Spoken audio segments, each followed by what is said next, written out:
President of the Republic of Finland, dear honorary doctors, to be asked to give the speech to you, distinguished honorary doctors, was a great privilege. You have shown exceptional accomplishments in your careers as contributors to the society and business, research and academia. And you all have also strong ties with our business school and have had significant impact on its developments, as we heard earlier today.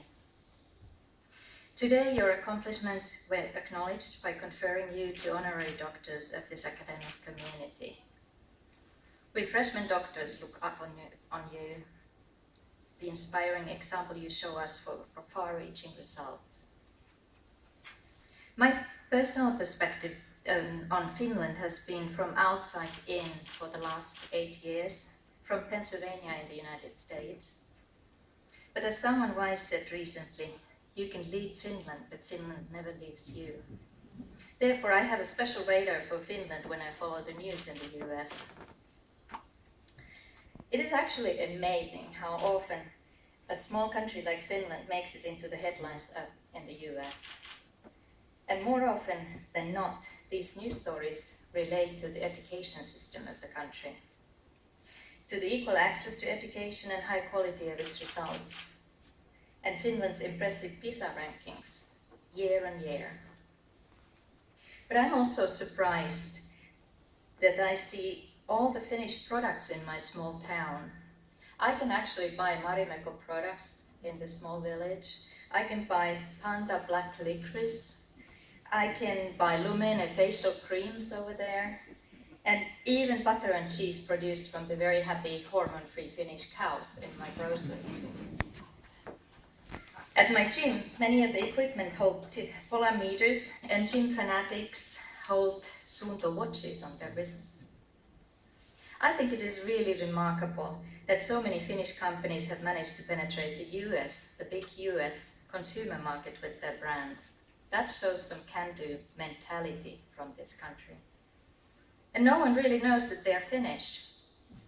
Not many people in the US know that worldwide brands such as Nokia or Angry Birds have their origins also in Finland.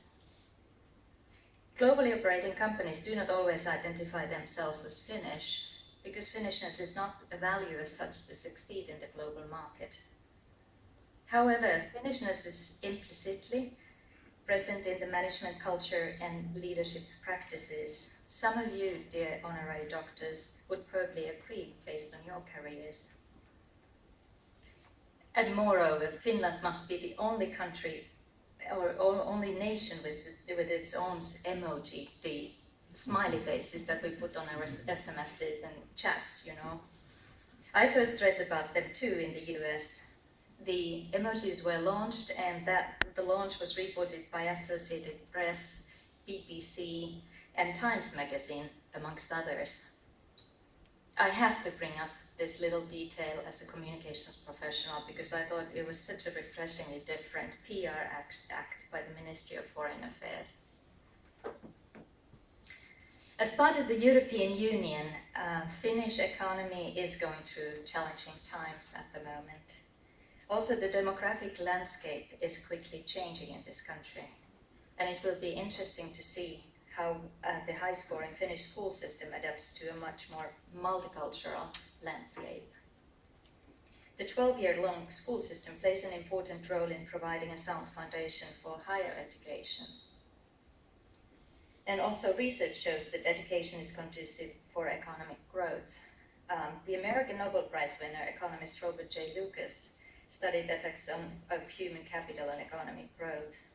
And also Finnish research, reaching for the last century, shows similar positive relationships between economic growth of the country and the education system. Thus, it remains clear that Finland needs to continue investing in its great education system. The best companies recognize the importance of continuous learning equally like the country and nation. They know that the strategic agility of an organization rests on its employees, on their ability to embrace change, to learn and adjust to new circumstances. You, dear honorary doctors, you all are personally true contributors to also other people's personal learning and continuous learning and personal development. Our School of Business is proud of its long traditions of cooperation with the surrounding society and business world. The collaboration with many significant companies of Finland embraces mutually beneficial collaborative research, exchanges in the field of teaching and learning, and corporate memberships in advisory boards of master's and bachelor programs. Other crown jewels of close business relations are SEM's Masters in International Management program and the accredited MBA and EMBA programs provided by Aalto Executive Education. In fact, my own personal journey towards the doctoral degree started through such collaboration as a member of an advisory board in a master's program. I started my doctoral studies in 2007 after 20 years in the business, so quite late. And I was in that time in a global position in a multinational corporation.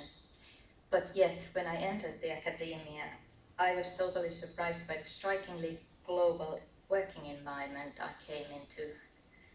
Common research interests overcome any boundaries that may exist between disciplines, hierarchies, universities, and even continents. I am sure that most of us young doctors would agree about one thing. Doctoral studies are not only a journey of acquiring new knowledge, but it is also a journey of personal development. You learn how little you know about a lot. It is what you learn after you know it all that counts, has the US President Harry S. Truman put it very wisely. Dear honorary doctors, you have set us a great example to follow.